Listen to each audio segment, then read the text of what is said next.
একটি সাপ জোনাকি পোকাকে তাড়া করছিল।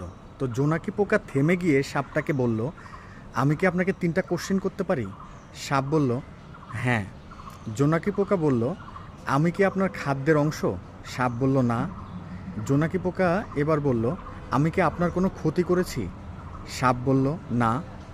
জোনাকি পোকা বলল, তাহলে আপনি আমাকে খেতে চাচ্ছেন কেন? সাপ বলল, কারণ তুমি চারিদিকে আলো ছড়িয়ে আমাকে খুবই ডিস্টার্ব করছো। আমি এই আলো ছড়ানোটা সহ্য করতে পারছি না।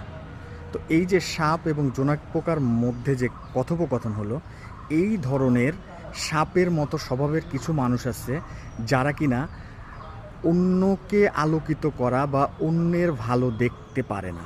তো সেই মানুষদের কাছ থেকে দূরে থাকার কোনো বিকল্প নেই। যদি দূরে না থাকি তাহলে আলটিমেট যেটা হবে যে তাদের মাধ্যমে আমাদের ক্ষতি হওয়ার সম্ভাবনাটা অনেকাংশেই বেড়ে যাবে।